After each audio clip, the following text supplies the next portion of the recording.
Everyone, welcome to my channel Hamida's world.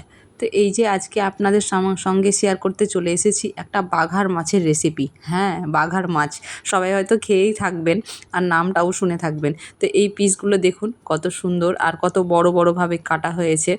তো বাঘার মাছের রেসিপি হয়তো আপনারা অনেক রকমভাবেই খেয়ে থাকবেন, কিন্তু আমি যেভাবে রান্না করছি এইভাবে আপনারা একবার করে খেয়ে দেখবেন যে কেমন লাগে। তো আমি এখানে কড়াইতে তেল বসিয়ে দিয়েছি গরম হওয়ার জন্য। সর্ষের তেল কিন্তু এখানে ইউজ করবেন, সর্ষের তেলই কিন্তু সবথেকে ভালো হয়। আর নিয়ে নিয়েছি পেঁয়াজ বাটা, আর এখানে পাশে নিয়ে নিয়েছি আদা রসুন বাটা। পেঁয়াজটা আমি শুধুই বেটেছি, কারণ আদা রসুনের মধ্যে তো রসুন আছেই, সেই জন্য। আর পেঁয়াজ বাটা আর আদা রসুন বাটা পাশাপাশি রেখে দিয়েছি এখানে ইউজ করব বলে। তো তেল গরম হয়ে গেছে, এখানে আমি এক এক করে মশলা অ্যাড করে দিচ্ছি। প্রথমে পেঁয়াজ বাটা দিয়ে দিলাম, তারপরে আদা রসুন বাটাটা দেব। আদা রসুন বাটাও এখানে অ্যাড করে দিয়েছি, তারপরে সেটাকে ভালোভাবে ভেজে নেব। আর এরপরে কিন্তু এর সঙ্গে আমরা শুকনো মশলা অ্যাড করে দেব, লঙ্কা গুঁড়ো, নুন, আর তারপরে লবণ, তারপরে হলুদ গুঁড়ো সব কিছু এখানে অ্যাড করে দেব। তারপরে কষাতে থাকবো, কষাতে দেখুন এই যে কালারটা দেখছেন কত সুন্দর কালার চলে এসেছে, আর তেলটাও কিন্তু সেপারেট হয়ে গেছে। মশলা কষানোটাই হচ্ছে সবথেকে মেন। মশলা থেকে যদি তেল বেরিয়ে যায় তাহলেই জানবেন যে মশলা কষানো হয়ে গেছে। এরপরে কিন্তু আমি মাছের পিসগুলো অ্যাড করে দেব। মাছের পিসগুলো অ্যাড করার ভিডিওটা আমার নেওয়া হয়নি, মানে ভিডিওর সুইচটাই অন করতে ভুলে গেছি বলে ওটা নিতে পারিনি।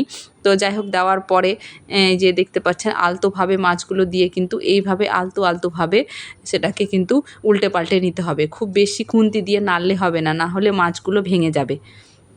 এই যে হয়ে গেছে, তারপরে আমি জল দিয়ে দিলাম, এখানে এক বাটি জল দিয়ে দিলাম, যেমন প্রয়োজন মতো জল দিয়ে দিলাম। তারপরে এটাকে আমি একটু ফুটতে দেব, ফোটার জন্য চাপিয়ে দিব। দেখতেই থাকুন, এভাবে ঢাকা দিয়ে দিব। ঢাকা খোলার পরে এই যে দেখুন ফুটতে শুরু করে দিয়েছে মাছটা। আমি যেহেতু এই বাঘার মাছটা আলু দিয়ে রান্না করছি বলে সাইড থেকে এবার আমি আলুগুলোকে অ্যাড করে দেবো। গোল গোল করে আলু কেটে নিয়েছি, যেমন মাছে আমরা খাই, সে যেমন খান আপনারা সেরকমই আলু কাটবেন, তাতে কোনো যায় আসে না। তো আলুটা কিন্তু পাশ থেকেই দেবেন, সাইড থেকে, তাহলে মাছগুলো একদিকে থাকবে আর আলুটা একদিকে, নাহলে কিন্তু মাছগুলো তলায় পড়ে মাছগুলো ভেঙে যেতে পারে।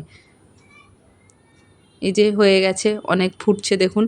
এবার দেখে নেব যে আলুটা গলেছে কি না। হ্যাঁ, আলুটাও গলে গেছে। এই পর্যায়ে আমি ভাজা মশলাটা অ্যাড করে দিচ্ছি। এটা হচ্ছে একটা সিক্রেট ভাজা মশলা। এটার যদি আপনাদের জানার ইচ্ছে থাকে যে কি কি দিলাম আমি, তাহলে অবশ্যই আমাকে কমেন্ট করবেন এই ভাজা মশলাটাতে কি কি ছিল। তারপরে আর একটু ফোটাবো, ঝোলটাও অনেকটা কমে এসেছে। খুব বেশি ঝোল রাখলে কিন্তু ভালো লাগবে না। আর এই যে এটা হচ্ছে ফাইনাল লুক। দেখুন কত সুন্দর হয়েছে, কালারটা মনে হচ্ছে মাংস রান্না করা। এই কালারটা দেখেই কিন্তু পাগল হয়ে যাচ্ছি আর কি। তো আপনারা একবার ট্রাই করে দেখবেন, খুব সহজে আর তাড়াতাড়ি কিন্তু এই মাছ রান্নাটা হয়ে যায়। তো আপনাদের কেমন লাগলো খেয়ে আমাকে অবশ্যই কমেন্টে জানাবেন।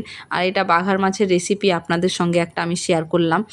যদি আপনাদের ভালো লেগে থাকে তাহলে অবশ্যই সাবস্ক্রাইব করবেন, পাশে থাকবেন। ধন্যবাদ।